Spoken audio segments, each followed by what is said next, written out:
Dobrodošli na utakmicu za treće mjesto na europskom prvenstvu u Soki u Moldaviji. Hrvatska igra za broncu protiv Španjolske.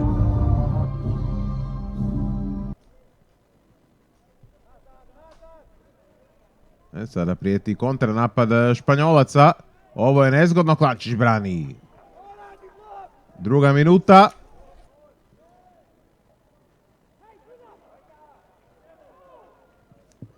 Ali evo nas sada na drugoj strani, Kovačević ima 100% priliku. Klančić izravno prema vratima i brani to De Diego. I evo sada nove dobre situacije, udarac Haluške, ali odličan je De Diego.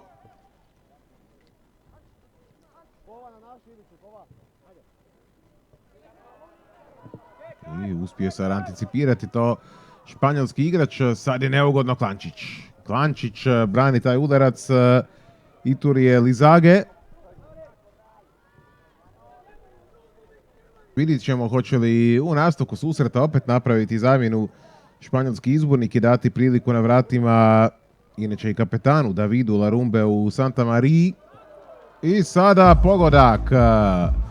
Kakav sada iznenadni gol, Kovačević, 19. minuta.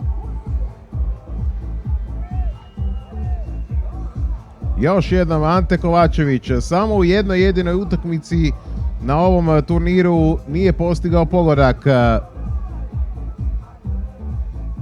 Uspio je blokirati to ispucavanje De Diega Kovačević i dovesti nas u vodstvo.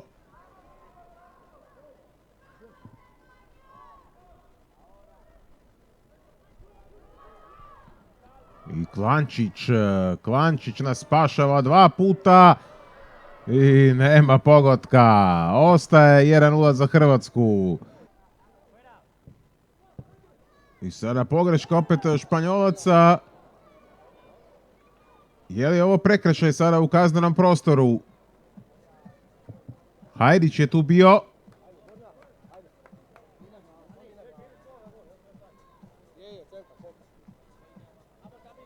Pogledajmo to još jedan put. Čini mi se da je sviran kazneni udarac za Hrvatsku. Vidiček i to je gol! 2-0, 27. minuta.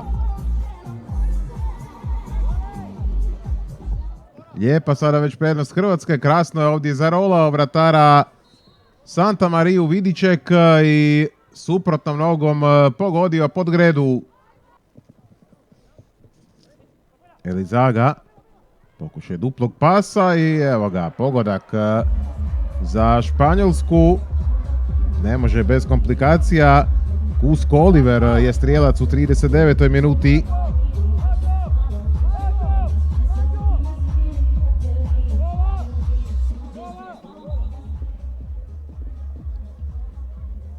Kusko Oliver zabija nakon ove dobre kombinacije Španjolaca.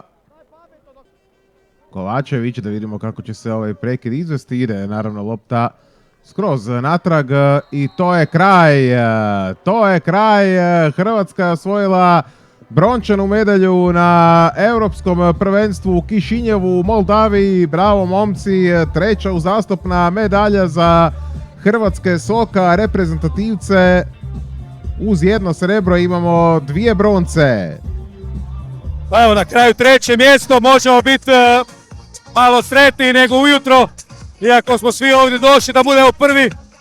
Na kraju ipak idemo doma s medaljom i onak, to je jedna lijepa opet uspomena. Nadam se da nećemo sljedeći put opet govoriti isto, nego da ćemo uzeti zlato na sljedeći godine u Meksiku. Što se tiče utakmice, pobijedili smo 2-1. Nismo bili pravi, ali individualna kvaliteta naših dečki je bila puno veća nego ekipe Španjolske i na individualnu kvalitetu smo ih pobjedili. Mislim da smo ovu utakmicu odigrali koliko nam je trebalo. Vidjelo se da smo bolja ekipa od Španjolske. ali bilo se teško vratiti nakon izglednog polufinala. Međutim, odradili smo to jako dobro. Mislim da smo zasluženo osvojili treće mjesto. Kakvi su dojmovi nakon osvojenog trećeg mjesta? Pa generalno cijeli turnir mislim da smo odigrali jako dobro. Vidjelo se to po svim utakmicama gdje smo dominirali. Eto, jedino žal ostaje na tim polufinalom gdje smo izgubili od Poljske, ali mislim da je treće mjesto sigurno zasluženo. Očekivanja prije turnira su bila ta da dođemo kući s medaljom. To smo ostvarili, ali smo se nadali da će biti sjajnija. Bila je teška utakmica, pogotovo nakon toga što smo izgubili u polufinalu. Tako kako smo izgubili na autogol, što se tako reče, i onda smo falili 3 top šanse, ali šta je tu je, trebali smo digni glavu, dokazati da smo po meni najbolja ekipa, nažalost to treće mjesto koji nije zasluženo nego prvo, ali nema veze, idemo dalje. Slijedi Meksiko i nadamo se tom zlatu. Kako je još osvojiti treće mjesto? Pa super je osjećaj, kao što sam rekao, šteta tog polufinala i mislim da smo bili dosta bolji, osim prvih 10 minuta, ali cijelu utakmicu smo kasnije dominirali, ali eto ga. Inače, super je treće mjesto, idemo dalje. Da. Kako je još osvojiti individualnu nagradu 2 godine u nizu na Euru?